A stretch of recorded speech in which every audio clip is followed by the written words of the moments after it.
So, for the last year, I've been using a series of cardboard boxes as a makeshift dresser.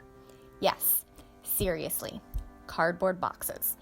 My bedroom isn't large enough for a real dresser, so I've been dreaming of building a custom dresser that goes under the bed. Lucky for me, that day has finally come. Stay tuned to see exactly what I did and how you can build your own. I started by cutting and sanding the pieces that built the drawer frames. I've listed both the lumber and dimensions I used over on the blog post, which is linked in the description below. However, I expect you'll need to make some adjustments to fit your own bed frame. Once the pieces were cut, I started by attaching the sides together. You'll see here that I'm pre-drilling the holes with a countersunk bit. This really helps keep the plywood from splitting and makes sure the short 3/4 inch screws get enough of a hold in the second piece.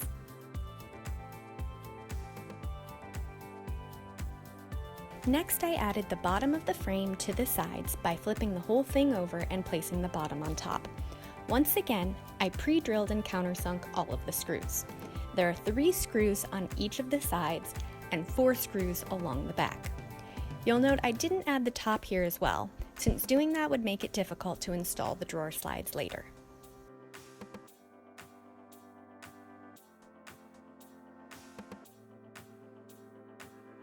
At this point, the drawer frame looked like this, and I could move on to building the drawer itself. This time, before I cut all the pieces, I measured the frame to make sure the measurements I needed matched the plan I'd made. The drawer itself needs to be exactly 1 inch thinner than the drawer frame in order for the drawer slides to work correctly. Because of that, I made sure to measure the frame before I cut to make sure everything would work out. Because the drawer needs to attach to the drawer front, I added 3 pocket holes to each side of the drawer and 4 pocket holes to the drawer bottom. This will secure the drawer front to the drawer in one of the later steps. I once again start building the drawer by attaching all the sides with countersunk screws. To make sure everything is square, I'm using a 90-degree clamp. Some of these clamps are really pricey, but I think this is a cheapo one that costs like less than $5 over at Harbor Freight. One downside though is that it raises the joint up about 1/2 inch. To keep everything level, I've bunched up some paper towel underneath the other ends to raise them up as well.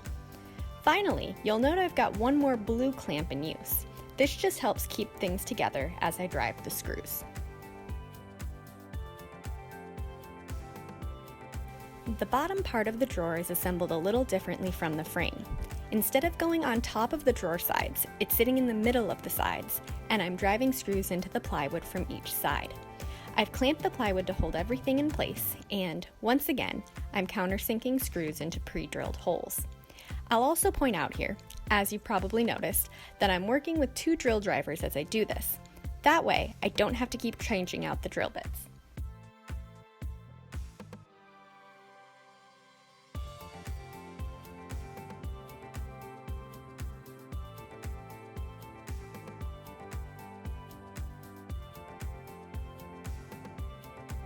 Next, I installed the drawer slides.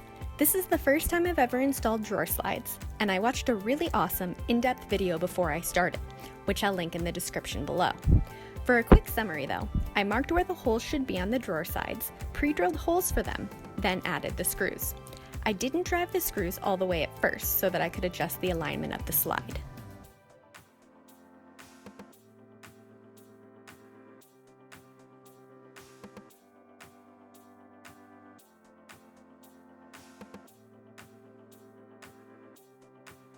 Attaching the drawer slide to the drawer frame was super easy in this project because the slide could rest on the bottom of the drawer frame. Therefore, I just lined up the drawer slide with the front of the drawer frame and secured it in place. Then I tested the fit. Lucky for me, it worked.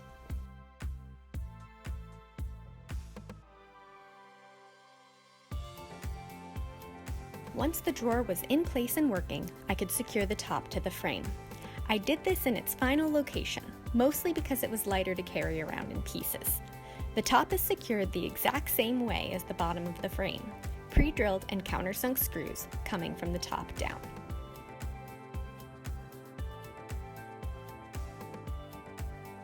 To attach the drawer front, I started by making a pencil mark indicating the side-to-side location of the drawer. Then I used 1 inch pocket hole screws in the side pocket holes to secure the drawer in place. I once again bunched up a paper towel under each end of the drawer front to lift it a little bit off the ground. That way, the front won't rub on the ground every time the drawer is opened.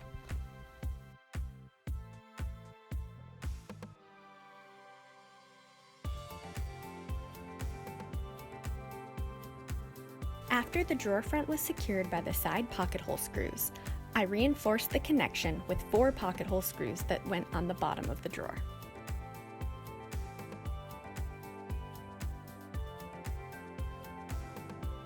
Finally, I added hardware to the drawer front.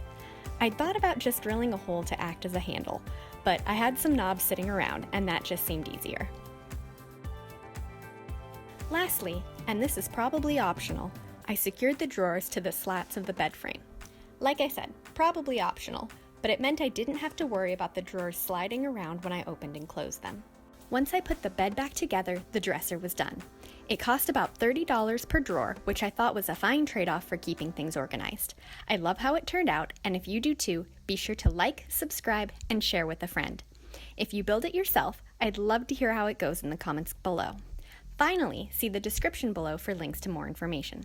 Thanks, and don't forget to hit subscribe.